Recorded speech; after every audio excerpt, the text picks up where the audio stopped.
ನಮಸ್ಕಾರ ಎಲ್ಲರಿಗೂ ಕನ್ನಡತಿ ಅಡುಗೆ ಚಾನಲ್ಗೆ ಸ್ವಾಗತ. ಸಾಂಬಾರನ್ನು ತುಂಬ ಡಿಫ್ರೆಂಟಾಗಿ ಬೇರೆ ಬೇರೆ ರೀತಿಯಲ್ಲಿ ನೀವು ಟ್ರೈ ಮಾಡಿರ್ತೀರ.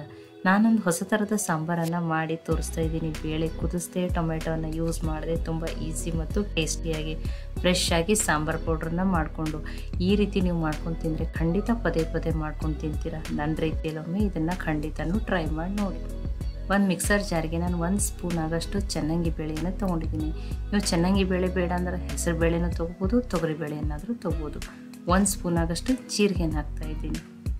1 ಸ್ಪೂನ್ ಆಗಷ್ಟು ಧನಿಯಾ ಅಂದರೆ ಹವೇಜ್, ಅರ್ಧ ಸ್ಪೂನ್ ಆಗಷ್ಟು ಕಾಳು ಮೆಣಸನ್ನು ಹಾಕ್ತಾಯಿದ್ದೀನಿ. ಒಂದು 2 ಒಣ ಮೆಣಸಿನ್ಕಾಯಿ ಹಾಕ್ತಾಯಿದ್ದೀನಿ. ಖಾರ ಇರೋ ಮೆಣಸಿನ್ಕಾಯನ್ನೇ ಹಾಕಿದ್ದೀನಿ ರೀ ನಾನು. ಒಂದು 4 ಬೆಳ್ಳುಳ್ಳಿ ಹೆಸರನ್ನ ಸಿಪ್ಪೆ ತೆಗೆದೇ ಹಾಕ್ತಿದ್ದೀನಿ ರೀ. ಸ್ವಲ್ಪ ಕರಿಬೇವು ಸೊಪ್ಪು. ಇದನ್ನು ಈಗ ಫೈನ್ ಪೌಡ್ರ್ ಆಗೋದು ಗ್ರೈಂಡ್ ಮಾಡೋಣ. ನೋಡಿ ಚೆನ್ನಾಗಿ ಫೈನ್ ಪೌಡ್ರ್ ಆಗಿ ಇದು ಸಾಂಬಾರು ಪೌಡ್ರು ರೆಡಿ ಆಗಿದೆ. ಈ ಥರ ಫ್ರೆಶ್ ಆಗಿರೋ ಸಾಂಬಾರು ಪೌಡ್ರಿಂದ ಸಾಂಬಾರು ತುಂಬಾ ಟೇಸ್ಟಿ ಆಗ್ತದೆ ರೀ. ಇದನ್ನೊಂದು ಸ್ವಲ್ಪ ಹೊತ್ತು ಸೈಡಿಗೆ ಇಡ್ತಾ ಇದ್ದೀನಿ. ಈಗ ಒಂದು ಕಡಾಯಿಗೆ 1 ಸ್ಪೂನ್ ಆಗಷ್ಟು ಎಣ್ಣೆ ಹಾಕ್ತಾಯಿದ್ದೀನಿ. ಎಣ್ಣೆ ಕಾಯ್ದ ಮೇಲೆ ಒಂದು ಅರ್ಧ ಸ್ಪೂನ್ ಸಾಸಿವೆ, ಅರ್ಧ ಸ್ಪೂನ್ ಜೀರಿಗೆ, ಇನ್ನೊಂದು ಸ್ವಲ್ಪ ಕರಿಬೇವು ಸೊಪ್ಪು, ಒಂದು 2 ಒಣ ಮೆಣಸಿನ್ಕಾಯಿ ಹಾಕ್ತಾಯಿದ್ದೀನಿ. ಸ್ವಲ್ಪ ಫ್ರೈ ಮಾಡೋಣ. ಈಗ ಫ್ರೈ ಆಗಿ ಟೇಸ್ಟ್ ಮತ್ತು ಫ್ಲೇವರ್ಗಾಗಿ ಸ್ವಲ್ಪ ಇಂಗನ್ನು ಹಾಕ್ತಾಯಿದ್ದೀನಿ. ಒಂದು ಅರ್ಧ ಸ್ಪೂನ್ ಆಗಷ್ಟು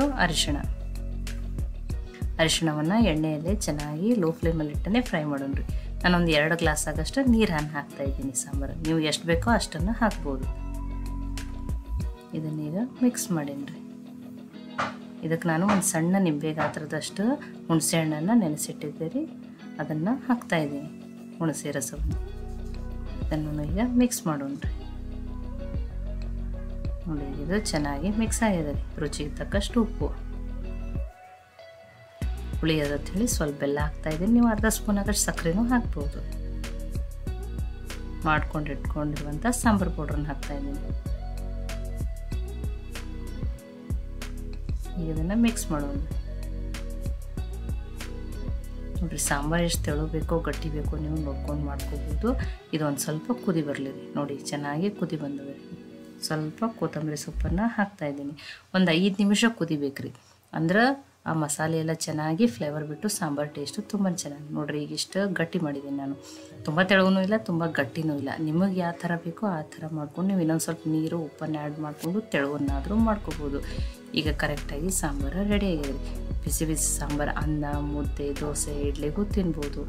ಈ ಸಾಂಬಾರು ನಿಮ್ಗೆ ಇಷ್ಟ ಆಗಿತ್ತಂದ್ರೆ ಲೈಕ್ ಮಾಡಿ, ಶೇರ್ ಮಾಡಿ, ಕಮೆಂಟ್ ಮಾಡಿ. ಖಂಡಿತನೂ ಟ್ರೈ ಮಾಡಿ. ಮತ್ತೆ ಒಳ್ಳೆಯ ರೆಸಿಪಿ ಜೊತೆ ಸಿಗೋಣ. ಎಲ್ಲರಿಗೂ ಧನ್ಯವಾದಗಳು.